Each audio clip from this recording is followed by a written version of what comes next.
far as seeing their conditioning in the heat's more what I'm talking about. Yeah, I think our conditioning is where it needs to be right now. I mean, I really do. I think, you know, you're coming out of camp, you're still recovering from camp a little bit. You want guys to get in the cold tubs as much as possible, take care of their bodies so that we can, you know, we can be back at 100% here soon, because we're not at 100% right now, but that's expected when you come out of camp. Have you introduced the team to Liberty yet? Oh yeah, definitely. Yeah, we've had 2 good days of Liberty, and we're you know, I'd say probably about 75% of the game plan has been, you know, at least introduced at this point. What's the idea behind that? I know you do that in the past, but what's the idea of getting a head start before the first game? Well, I've just always 10 days out have started, you know, pulling back a little bit as far as the periods, the amount of time, the volume that you put on them, but we start installing game plan about 10 days out and take it all the way in. Now, you know, a lot of things are the things that you work that were basic going into camp, and you worked all camp, so it's not like there's a whole lot of difference, except now you're actually working against the looks that you're going to see, and not every look that you're going to see an entire season. Do you feel like you accomplished what you wanted to this point? I mean, 10 days out. Yeah, I mean, you know, you have to. I mean, you'd love to have more time, but you don't. You'd love to have more depth, but you don't. It is what it is. So we work with what we have. We're not going to, you know, we talk about, we're not going to pick up anybody off of waivers. We're not going to get anybody in free agency. So it's this is our team, and we've got to work with everything we've got. What stuck out to you when you have looked at the Liberty film? You know.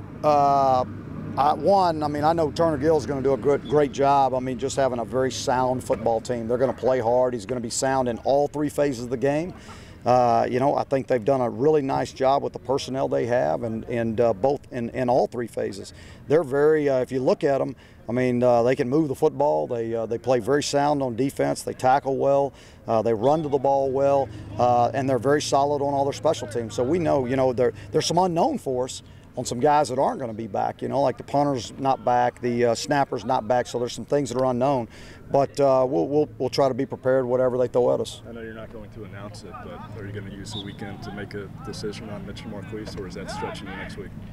Oh, it could stretch into next week. Yeah, I really have not set a date that I feel like that I have to do that. I don't, you know, if I felt like it was going to affect our team one way or the other, or any of those guys, then I would, but I don't think it's going to.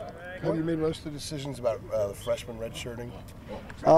We have some ideas, but nothing's set in stone. It's too early to set it in stone, you know, because, I mean, you know, a guy rolls an ankle and he's going to be out for 4 or 5 weeks. I mean, you know, somebody's got to step up and be ready to go. When you go into the Liberty game, do you have? We have an idea, you know, because we intend not to play somebody, then we're going to try to keep them out no matter what the situation is.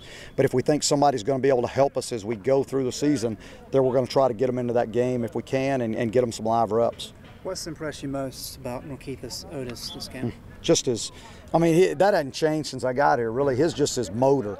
That guy's got a motor. He plays the game the way it's supposed to be played. I mean, he's hard every single play. You know, that's what he does. He plays hard. If he makes a mistake, he's doing it full speed. You know, I mean, you hear coaches all the time. You say, hey, if you don't worry about making the mistake, just go full speed, and that's what he does.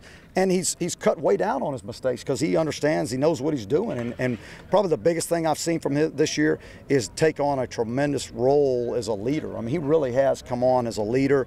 And I would have to say right now, if you had to pick out one guy on the defense, he would be the guy that you would pick out as the leader. Is he pretty close to the ideal for that Bandit position? He's he's very athletic. He's very athletic. You know, he's up to 250 pounds now, right there at it.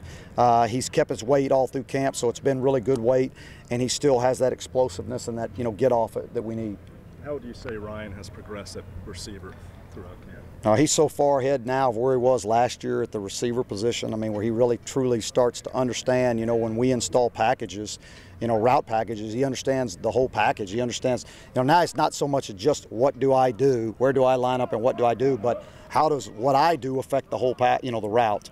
And so now he understands that. He could actually play a couple positions in there if we needed him to.